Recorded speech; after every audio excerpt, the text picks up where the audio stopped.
Good evening, everybody. Glad you could be here tonight. Just raising myself up. You're seeing one of my coolest features of my power chair. Well, I'm glad to be here tonight. I'm glad I was invited to do this. This is the first time I'm telling my story to an audience.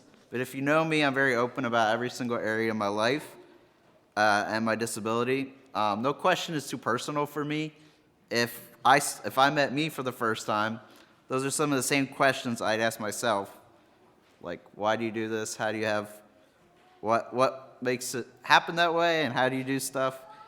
And so feel free to ask me any questions afterwards. No questions too personal. So I invited some other friends here tonight, other friends that know me and have meant something to my life. And so I want this to be an encouragement tonight, but I want to share some of the negatives of my disability so that you know what life is like for me and anyone else when you meet someone that has muscular dystrophy. I call it MD for short. I'll be using that tonight. It's a hard life, but it can still be a good life. Many people have it harder than me, and many people have it harder than you, no matter how hard you think life is. We can't start complaining about how bad our lives are until we find someone that has it harder than us. And we compare our hard things in our lives to the hard things in other people's lives. I've learned to fully embrace and accept my disability. So this is not to say I never get mad or complain about the effects of MD and the things it prevents me from doing, but I can still have a good life and enjoy life. Just on Tuesday, some of you know Johnny Brubaker. He came into school and was sharing his testimony and told his life story, and it was really good to hear that. I made sure I went down and heard that so I kind of get an idea of what I should share and what people want to hear about. And the doctors have only given him 2 more months to live.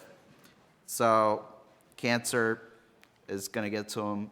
It's slowing him down. He quit doing work about 2 weeks ago, so he's starting to slow down. So that was an encouragement to hear that. Now I'm sharing my story tonight for you. So I'm going to start out by reading a verse from Psalms 139, 13 to 16 in the NLT. It makes it sound a little bit more, I liked how it worded it. So Psalm 139, verse 13. You made all the delicate inner parts of my body and knit me together in my mother's womb. Thank you for making me so wonderfully complex. Your workmanship is marvelous. How well I know it. You watched me as I was being formed in utter seclusion. As I was woven together in the dark of the womb, you saw me before I was born. Every day of my life was recorded in your book. Every moment was laid out before a single day had passed. So from these verses, I know that I am not a mistake because I have MD. God knew what I was going to be like even when I was being formed in my mother's womb. God cannot be to me, he can't be this kind of God to me and that kind of God to a healthy person. He can't change. He's the same to healthy and non-healthy people. We all go through hard situations, but we can't say, oh, now God is different because he allowed this to happen to me. Our circumstances never change who God is. We can still have joy as we go through our hard times. So just remember this as I give my story. In May 2004, when I was 8 years old, I was diagnosed with MD.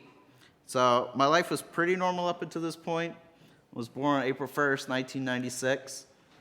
There's some pictures of me in 2001, riding a bike, going to school.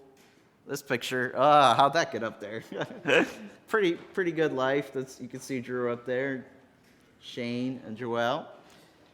So I threw that in there. I found it on Facebook. I'm like, I'm going to put this up. So my life was pretty normal up to then, except I couldn't run very fast, and I did not have a lot of strength for strenuous activities or sports.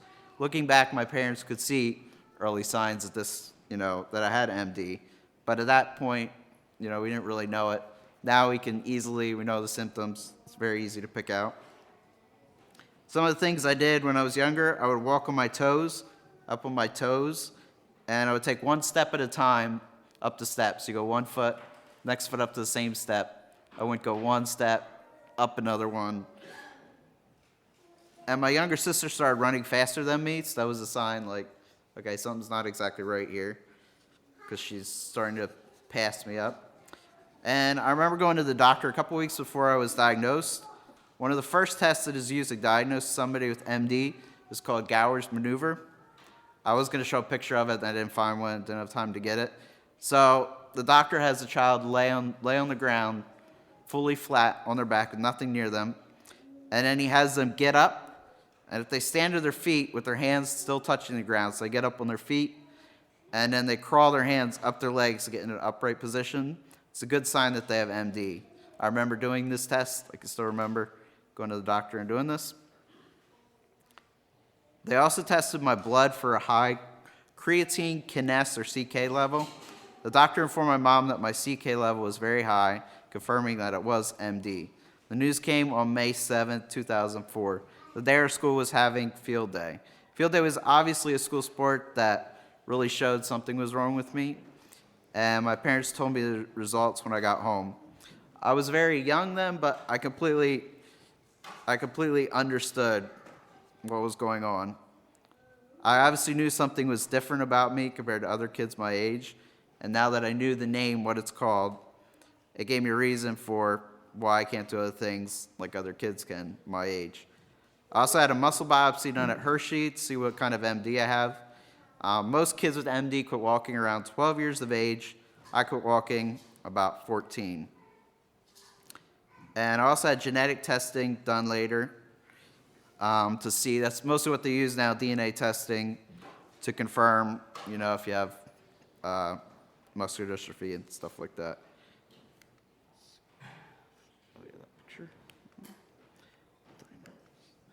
And some quick pictures that I have here. I have the dates at them so you can kind of tell. I started doing therapy with this lady in 2005, and I did therapy the whole way with her. She did it once a week on Tuesdays.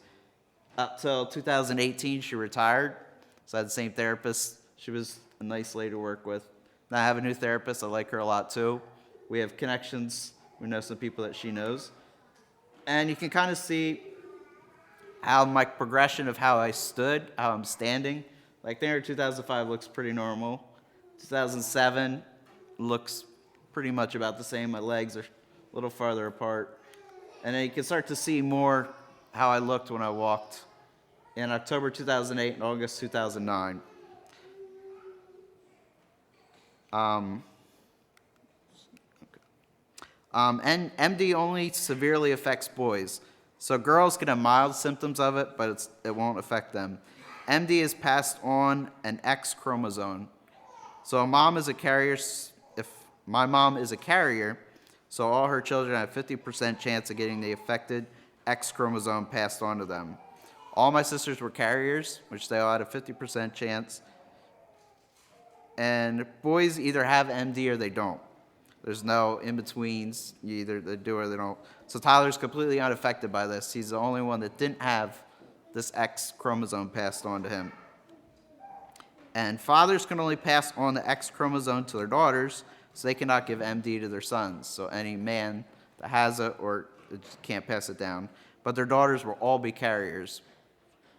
And just last year we found out that my mom's sister Sheila and one of her daughters are also carriers. So obviously it didn't start in our family. It was a little bit with my mom's siblings and stuff like that. But none of her brothers have MD.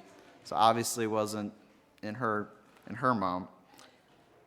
My walking was pretty normal until I started getting into 6th grade, which the October 2008 picture, those are like my middle school, 6th, 7th, and 8th grade. I became more unsteady. If someone came in contact with me even slightly, I'd go down. I cracked my head many good times in those 3 years. I didn't have the strength in my arms to break a fall, so I'd just go down in a heap. And I don't think I ever got a concussion. One time we weren't sure about it, hit my head on the concrete out front of our house. I never broke any bones, never broke a bone in my life. I don't know how that is, but somehow that is. And my dad was my teacher in 6th, 7th, and 8th grade. So he was always there to pick me up. Those are the worst years that I'd fall and stuff like that. And when I was in large crowds, I'd have to basically stay sitting at one spot. Couldn't move around like I do now with powered chairs and stuff.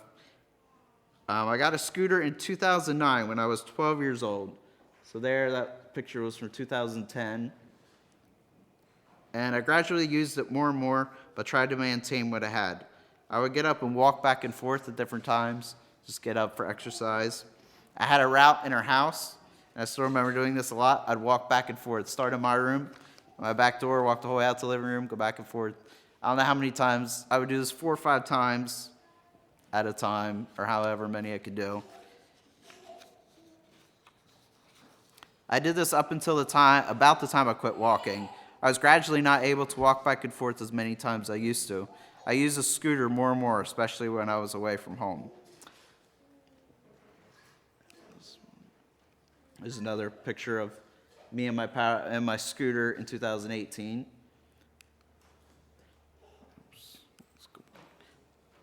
During the end of 2006, we had an addition put on our house.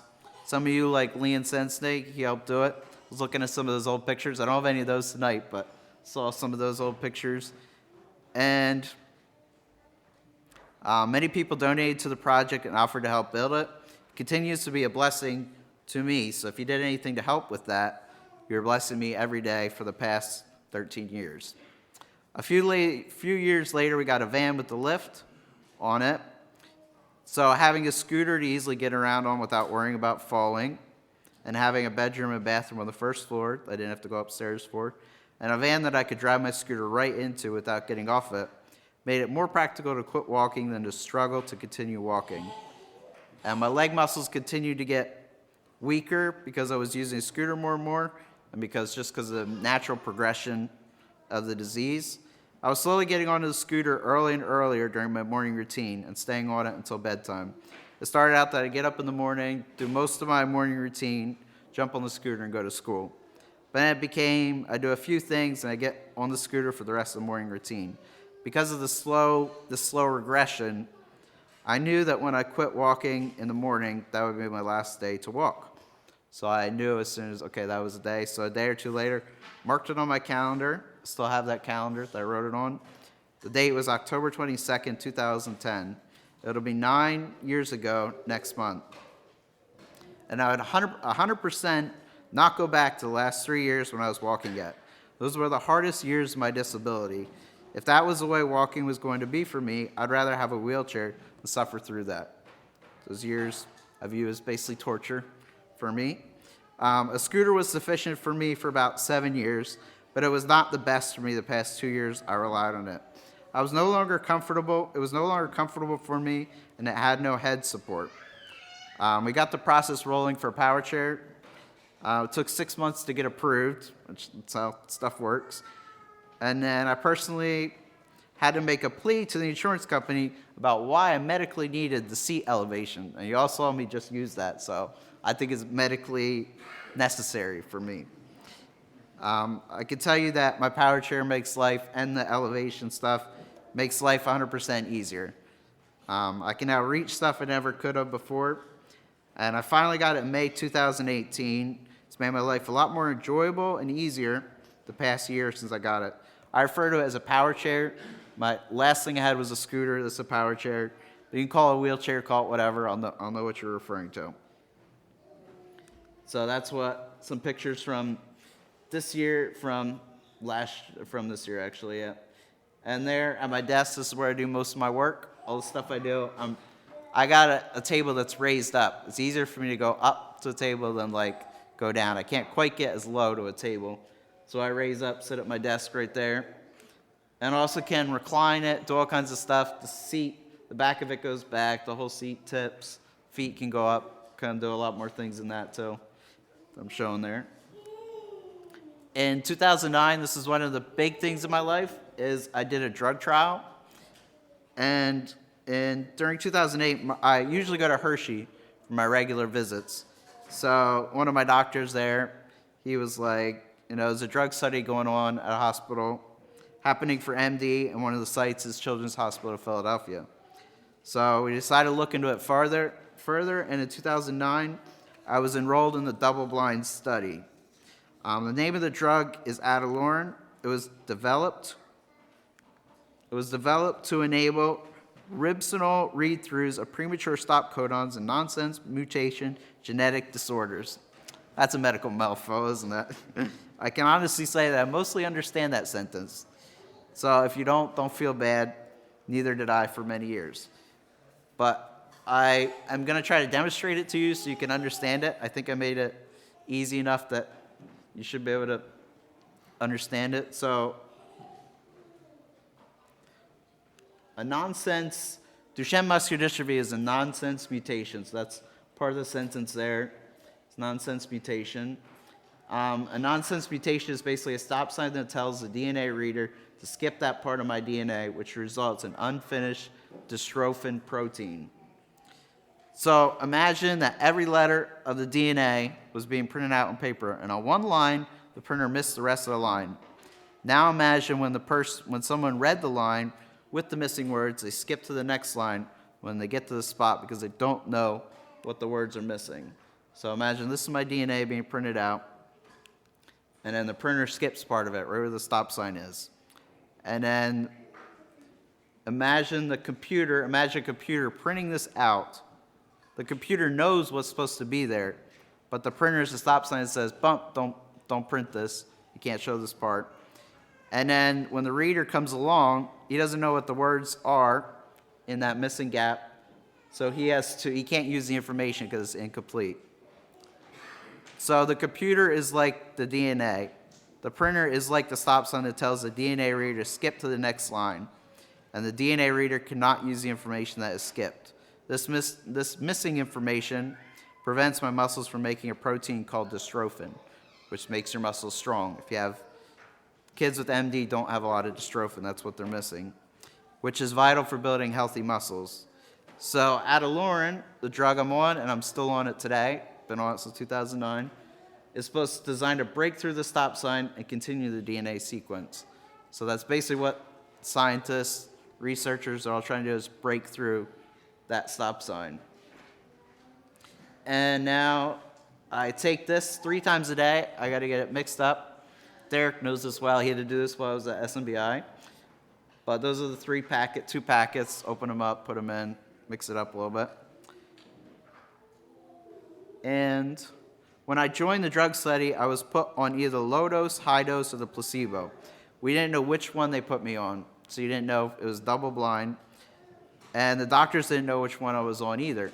So hence the double blind study. The researchers just had a number that was assigned to me. We would go down to CHOP every 6 weeks for 2 days. Usually we went home between the days. They would get a lot of strength measurements from me and make me walk for 6 minutes around a track in a hallway. Each day I was there, I got blood work. And we had many different people go down with us to drive when just my mom and I were going down. Mary's going once. Marion was down with us too. And when the double-blind part of the study ended, everybody went on the low dose. They said they got more results in the low dose, so everybody went on the low dose. And then a few months later, they called us, told us to quit taking the medicine, quit taking it. All the boys did a big phone call. And they said it didn't reach the FDA's benchmark for improvement, so they are ending everything. This was a little bit of a hard day because we had hope that this medicine could do something and help me. And I quit walking during the time when I was off the medicine. So I don't know if being off the drug affected when I stopped walking, but it doesn't seem like a coincidence that I quit walking during this time when I was off of it. The drug must have been doing something for me. Then a few months later, they started everybody back up again at the low dose. I've been taking the low dose ever since that point. So I think it was 2009 I started taking it. Took it for like a year and a half, and I went off. So I've been taking it since 2010. I don't know when it's going to get approved for sure. In Europe, it's approved already in Europe, but the U.S. is a little bit more cautious, taking their time. So they're continually doing more studies, but all the boys that have been on the studies are just able to stay on it until it gets approved. So the drug company ain't making money till it gets approved in the U.S. Thankfully now we only go to CHOP once a year, So we just go down there for one day, just a couple hours. Atilorin didn't really improve any of the boys, but it might have slowed the progression of the disease. My doctors at Hershey told me that the two boys that are on Atilorin are doing better than their other kids. So they gave us some hope that maybe this is a good sign. I have no negative effects of taking the medication, so I don't see any reason why I just keep going on it for a while. Hopefully it is doing good for my muscles to help me live and breathe.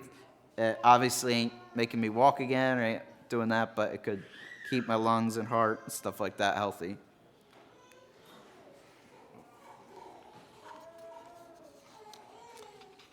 There was also some perks of going on the drug study. First, my dad said he'd get me a laptop if I went on this study. I wasn't, this time in my life, I still wasn't a big fan of getting blood work. Kind of freaked me out a little bit still. Now, stab me 4 or 5 times I won't mind it. Do 45 times when they can't find a needle. When they can't find a vein, they'll be poking around. Try the other arm again. So now I'm good with that. I don't mind that. Another perk was that all our meals were covered for both days we were there. It was a very generous amount that could cover the bill for a whole family to eat out for supper. We got to splurge for about a year or two at Olive Garden and Applebee's. That ended, obviously. Don't have that still. They would cover lodging for the night in between if we wanted to use it. We took advantage of this once and stayed at a hotel down there. We met many families other boys that were on the study too. Some from Spain and Miami that would fly in for 2 days, go out again. Different places around the world they flew from. And thankfully, we were close to a site for the study. Didn't have to fly every time. It was a new and exciting adventure that I wouldn't trade for anything. Even though we were hoping for a little bit more results. I'm basically a guinea pig for future studies, even if I'm going before they find a cure. So I believe this disease that researchers will make great advancements in treatments and even find a cure sometime in the next 50 years. With all the DNA editing, changing, modifications, I think they will eventually be able to cure it. Things I can't do. When the average person sees me, they assume I had an accident or was paralyzed from the waist down. They assume I have full strength in my arms. You can't really tell unless you see me using my arms. So they'll reach out. They don't realize that I can only reach out as far as my arm resting on my knee or leg can reach out.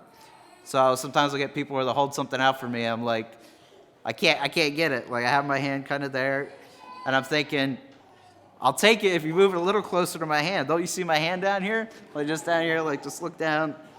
So sometimes I'm like, and it's so close sometimes. Sometimes it's like an inch or like a couple centimeters. I'm like, look down, look down. There's many everyday tasks like this that healthy people would never give a second thought about. You want to think about that? Another example is when I shake people's hands. I slide my arm off the controller to prepare to shake their hand. Sometimes I'll do this, extend my hand, put it out as far as I can, and they'll put their hand out also. The only problem is they don't grab my hand to shake it. So we sort of just do some kind of air handshake and both put our hands down. And sometimes I just keep my hand on my controller if I don't want to shake people's hands, so I avoid the situation. But I do like to shake people's hands, so feel free to. That is acceptable. As you imagine, my arm weakness makes me a lot more dependent on other people. There's many handicapped people that can live very independent lives because they have full strength, can easily move themselves around, drive, do some of that stuff. The one problem I don't have is getting around. My power chair is amazing. I can get around better than most healthy people. My legs, as you call it, never get tired. I can just keep going for miles and miles without any battery, without my battery going dead. Sometimes I think, why are people slowing down? What's happening? I'm like, I guess we have been walking for a while, and they must be getting tired or something, so I guess I got to slow down. I'm the kind of person that likes to keep moving. When I'm outside, like, if I sit still, I get bored, and I just want to cruise, go somewhere else. And empty parking lots can make my day. Like, that's cool. Like, nobody there. I can flat out go as fast as I can, and that's fun. I like just zooming. And even though I have a disability, there's a lot of things I couldn't do. There's some things I've had the opportunity to do that healthy people, some of them haven't had the opportunity to do. There's lots of cool things. A lot of them are some cool ones that I did. And I know some of you have heard of have gone on Make-A-Wish trips. I did one in October 2006 when I was 10 years old. We went on a cruise to the Bahamas on the Southern Gospel Singing at Sea cruise. Went to Freeport, NASA, and Half Moon Cay. Some of those might have got hit some by the hurricane. And Kervin Elaine Weaver's daughter, Heidi, was given a Make-A-Wish trip also at the same time. So we kind of coordinated it that we could go together. So both families went. It was a great time. There was concerts in the evening. The most exciting thing or not exciting thing that happened on this trip was that there was a bad storm the last night we were on the ship. This is like October, so maybe it was hurricane weather, who knows. And the front of the ship in the evening was just going up. You felt the front of the ship, the whole thing going up and down, up and down. People were getting sick everywhere. Everybody was carrying throw-up bags around. My dad and Kervin went up on the deck, and the wind was just howling up there, and just it was kind of bad. And during the night, the piano that was on the stage flew off the stage and crashed into pieces. I only saw a picture of this afterwards. I didn't get to look at it. So a couple pictures here. This is the boat we were on. We left from Jacksonville, Florida. There's me at the one island. You can see our boat in the background. We got off on another boat. And there at the one place where there's lots of fish and stuff like that, aquarium. Went to there. And that's our whole family there. Except we're missing one yet. Shayna wasn't born yet. So that was a cool time. I still remember it fairly well. And I didn't have a scooter or power chair. So it was a good time to go. Didn't have to worry about that with flying and stuff like that. And then I did another thing in August 2013. I went on a special hunting trip with an organization called Moment of Peace Adventures. And Les Longenecker, his son, has also done this. And they're based in Ole. And you can they'll set you up to go hunting for bear and elk and moose or yak or whatever you want to go for. I decided to stick with white-tailed buck so that could fit the mount in my room, on a wall in my room. I wouldn't have to, if it was something big, it wasn't going to fit in there. So we went to a 400-acre fenced-in ranch near Pittsburgh. My dad always says if you're a healthy man and you go to a fenced-in deer farm to hunt, you're not a real hunter. Don't go there. It was the middle of August when we went on the trip, so we were hunting in short sleeves and sweating, not exactly tough guy hunting. I got a 10-point buck the first day that we were there. There's a picture of it mounted in my room. The guides knew the names of the deer, and they knew which ones were options for me to hunt that day and shoot. So it was a pretty controlled hunting experience. Another picture, my grandpa, Petersheim, with the buck. And that's the crew that went along. My dad and Tyler and me and my grandpa. I did do some tough guy hunting the 2 previous seasons up at Roy Good's farm in Potter County. His son Kevin took me hunting there.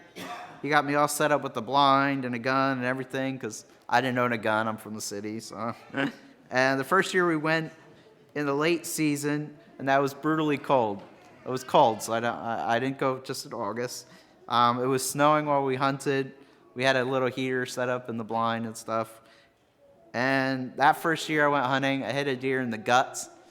And we tracked it down, and they're like, oh, it's still alive. We'll come back in the morning. So came back in the morning, and the coyotes had gotten it. So I killed it, but it's kind of a waste. Unfortunately, and then the second time we went in the early season, so it was a little less cold, not as brutal. And I hit a deer right in the heart, went about 20 yards and fell down in the driveway.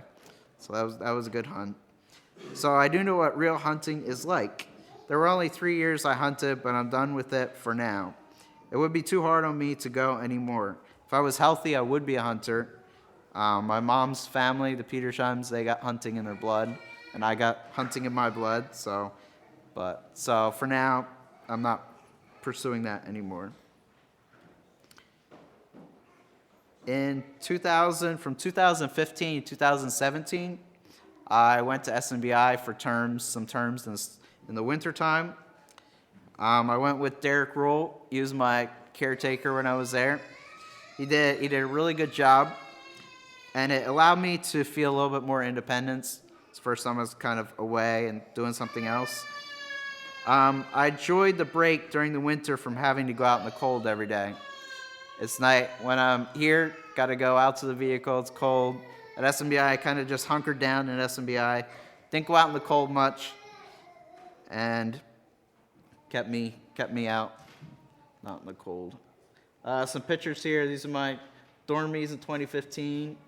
Mike and Derek, they're here tonight over here. So that was a fun experience for me. Derek and I, we built a good relationship while we were there.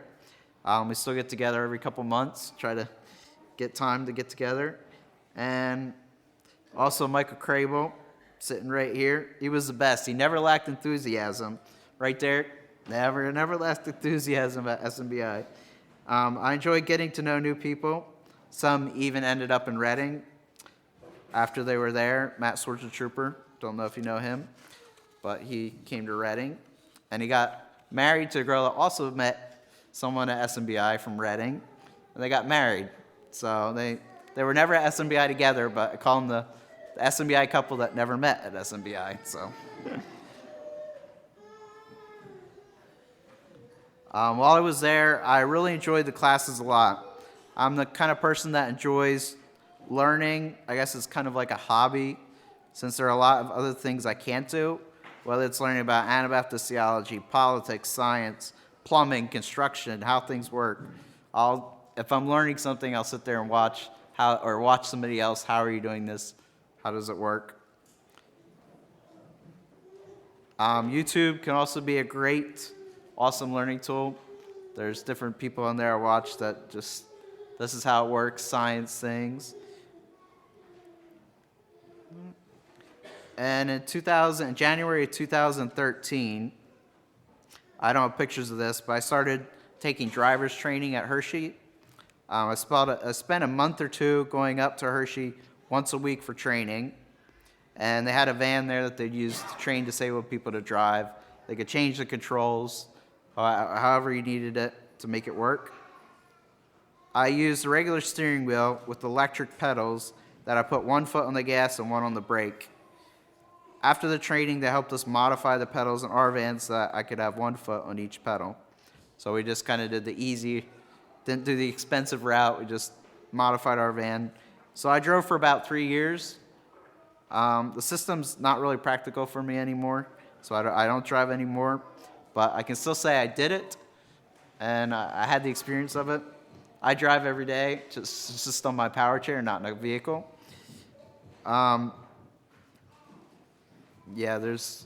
Today they're coming out with new systems that you can drive with joystick, control the whole vehicle, stuff like that. It was a fun experience, just getting to drive. And let's see. Next, another thing that I'm doing interesting this is one coming up, an opportunity I'm having is next summer we're going to go out west on the train, go from the whole way from Lancaster to San Francisco, go and then do some touring out there for a week and a half or so, and then take the train back in. Flying's not really the easiest thing to do, as other people know with power chairs. You don't know how it's going to come back if you turn it over to the airport people. They don't understand how we're protective of our power chair, because it's basically like our body. If that's broken, we're broken too. So, in conclusion, I want to read a verse from Isaiah 40:31. It says, But they that wait upon the Lord shall renew their strength. They shall mount up with wings as eagles. They shall run and not be weary, and they shall walk and not faint. This is my favorite Bible verse. It's been my favorite verse for a while. It's a physical promise for me. It's not physical for everybody. I may have to wait for eternity to renew my strength, but someday I know I'm going to have my strength renewed. We all have problems in this life, but we all have the promise of eternity. We won't have any of these diseases like MD or cancer or any other diseases we're suffering from. I trust God to give me strength for each day. I thank God I live at a time when we have technology that can make life easier for people like me. There's many other times, 50, 60, 70, 100 years ago, didn't have power chairs like this, didn't have means to get around. And the Americans with Disabilities Act, signed by George H.W. Bush, has made things so much more accessible in the United States, unlike other places in the world. I can't imagine living 30 years ago when buildings and bathrooms, sidewalks were not accessible like they are today. Every time I see a sidewalk that's getting the curb redone at the corners, I'm like, good, yes, I'm getting another one done. So today, I find most things are accessible. Sometimes you got to go out of the way places. I don't mind going the long way because I just speed ahead, get there quick. So I like long ramps. Long ramps are cool too. I'll take the ramp. And another cool thing that we did, speaking of H.W. Bush, was we were up in Maine a couple summers ago, and we went to Kennebunkport where they're at, and we pulled up across from their house. You can sit there and watch. And we're sat there for a long time. We're like, oh, we're going to leave now. And the guy that had given us a trolley ride earlier, he was coming by, and he stopped there. He's like, hey, the security guard, Secret Service is right outside his office. You should wait because he might come out. So we waited around, and he came out, and we got a picture of him. This is the picture from across the water. Saw him coming out. And he was the one that signed the Americans with Disabilities Act, ADA. So I guess I have a lot to thank him for what the U.S., how accessible things are today. And another cool thing is that when H.W. Bush passed away last year, a year ago, we went, they have the casket lying state at the United States Capitol. So we went down there, stood in the line, the whole long line, waited for, we were kind of in the cold. It wasn't too cold, but by the end, fingers and toes were getting a little bit. And so we waited through that whole line, got inside, wait through some more lines. Oh, we're soon there. Go up another set of stairs. Yep, more lines. We get to the last room where we're waiting, and we hear, we're going to pause the line for a while because George W. Bush is in the room right now. We were 10 minutes away from being in the room with George W. Bush, and he went around and shook everybody's hand right where I would have been, and I would have been in the front row, and we're missed it by a little bit. Because people were watching it live, and they're like, oh, the president just walked in and stuff. And so we missed that, but it was a cool experience to go down. Casket was closed, so you couldn't see anything. We just stood there for a while and then left from there. So I have two instances of seeing HW or being at his casket and stuff. 3 things that I want to leave you with that I have done and do to deal with my disability. These 3 things are, number 1, look for the positives in my life. I look for the positives in my life because other people have it worse than me. I always look for the positives. Yep, this I have good. This is good. Because I know other people, I can see people everywhere that have it worse than me. Something. And the second one, number 2, is don't dwell on the negatives. The negatives are guaranteed to happen to everybody, so dwelling on them ain't really going to help you overcome your disability. And the third one is I find stuff to keep myself busy. I'm a very busy person. I don't have a full-time job. I go down to school 3 days a week, help tutor and do some things down there. But I do lots of things for the church. I do lots of schedules, do Sunday school schedules for the year, do stuff for the calendar, schedules for Wednesday evenings, Sunday evenings, whatever, you name it. And there's other things I do for the church, make a flyer. My dad's like, oh, we're going to have this soon, so make a flyer. So I'm always busy. I have a list of things. Okay, I got to get these things done. I don't always get them done, and there's still more to do. So there's always something I can do, I'm never sitting around bored. I always have something that needs to be done, and I'm like, okay, I got to get this done, figure this out. I just want you all to know that I have a disability, but it doesn't slow me down in life. I still have a good life. I still can do a lot of things, and get a lot of things that other people don't get. A lot of perks, a lot of just things that people help you with and are nice to you. So I hope you all were inspired tonight, and let's close with a word of prayer. Dear Jesus, I want to thank you for allowing me to give a presentation here. I pray that I would have inspired somebody tonight, and to know that the situation in their life isn't the end of the world, and that they can still have a good life and be happy and joyful. And I pray that you give us a good rest of the evening. In Jesus' name, amen.